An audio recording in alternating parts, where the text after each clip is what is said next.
Assalamualaikum warahmatullahi wabarakatuh.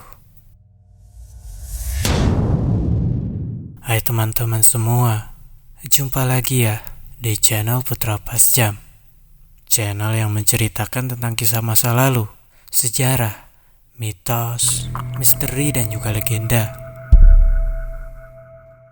Dan pada video kali ini, admin ingin menceritakan tentang pengalaman mistis dari seseorang yang telah memberi pesan melalui Instagram, dan beliau adalah salah satu karyawan yang bekerja di salah satu pabrik di Buah Batu. Sebut saja Andi. Andi adalah seorang karyawan pabrik yang rumahnya berada di daerah Cipelah. Andi ngekos di daerah Buah Batu yang dekat dengan tempat kerjanya. Hampir 2 bulan sekali, ia pulang ke kampung halamannya di Cipelah. Namun, kala itu, tepat pada hari Kamis, pukul 3 sore, ia mendapat kabar dari keluarganya bahwa salah satu temannya sedang sakit keras. Dan temannya itu ingin bertemu dengan Andi. Andi pun memutuskan untuk pulang ke kampung halamannya sepulang ia bekerja dan meminta izin untuk libur pada hari Jumatnya. Singkat cerita, Andi pun selesai bekerja dan langsung berangkat menuju kampung halamannya. Andi berangkat tanpa ia pulang dulu ke rumah kosnya. Hari itu, pukul 8 malam, Andi melajukan kendaraannya secepat mungkin agar tidak terlalu malam ketika sampai di kampung halamannya. Namun di tengah perjalanan, setelah ia melewati tikungan tajam yang tepat di sisi kanannya, terletak sebuah tugu atau monumen, dan warga sekitar menyebutnya dengan tikungan penceling. Namun, sepeda motor yang dikendarainya mengalami putus rantai. Ia pun berhenti memutuskan untuk mendorongnya dan berharap menemukan bengkel di sekitar tempat itu. Kira-kira setelah 50 meter ia mendorong motornya, ia melihat sebuah warung dan ia pun memutuskan untuk istirahat dan untuk sekedar minum kopi. Andi pun memanggil sang pemilik warung tersebut. Lalu keluarlah seorang nenek yang usianya diperkirakan sekitar 60 tahun. Ia pun memesan kopi. Sambil menyeduhkan kopi, sang nenek dengan muka dan nada yang datar, ia bertanya, "Bade angkat ke mana, Jang?" "Bade uih, Bu, ke Cipelah." "Atuh tos wengi, Jang, ke Cipelah waya kieu mah. Hawatos di jalana." "Nya wios, Bu. Iya bade nengok rerencangan teu damang. Tos ripuh." "Atuh telat, Jang. Pami bade oge tadi sate acan maghrib."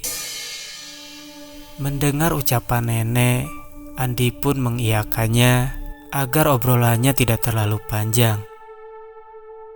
Kurang lebih 15 menit, Andi beristirahat di warung sang nenek. Andi pun memutuskan untuk kembali ke daerah Baru Tunggul dan mencari bengkel di sana. Selain karena jalannya yang menurun, sehingga Andi pun tidak perlu repot-repot mendorong sepeda motornya. Juga dirasa akan terasa lebih ramai dibandingkan dengan tempat Andi beristirahat sekarang. Malam itu, tidak ada satupun kendaraan yang melewati jalur ini. Singkat cerita, Andi pun menemukan bengkel di daerah Baru Tunggul. Kurang lebih 10 menit, sepeda motor Andi selesai diperbaiki. Di saat Andi mau membayar jasa bengkel tersebut, seketika Andi teringat dengan tasnya, yang mana di dalamnya ada dompet dan sejumlah uang. Tapi beruntung, di dalam saku celananya tersisa uang Rp20.000. Tanpa lama-lama, dengan tergesa-gesa, Andi pun pamit untuk meninggalkan bengkel tersebut dan untuk mengambil tasnya yang ketinggalan di warung sang nenek tadi. Andi melajukan kendaraannya dengan perlahan, berniat sambil menunggu kendaraan yang lewat dengan jalur yang searah dengan Andi. Dan alhamdulillah ada 3 kendaraan dan Andi pun mengikuti di belakangnya. Namun ada yang aneh. Ketika Andi melihat-lihat ke sebelah kanan, Andi tidak melihat satupun warung. Namun Andi melihat ada tas yang tergeletak di pinggir jalan. Dan ternyata tas tersebut adalah milik Andi. Dengan heran, Andi pun menghampiri dan mengambil tas miliknya itu. Andi mengamati di sekeliling dan tidak terlihat satupun warung di tempat itu.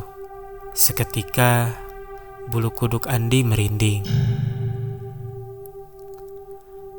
Dengan hati yang tak karuan, jantung berdebar, Andi pun langsung menancap gas. Singkat cerita, Andi sampai ke kampung halamannya dan berniat menemui orang tuanya, namun tidak ada seorang pun di rumahnya.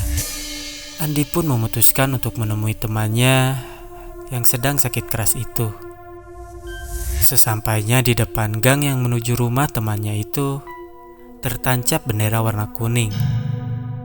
Benar saja, setiba di depan rumah temannya itu, banyak orang dengan wajah yang tampak bersedih.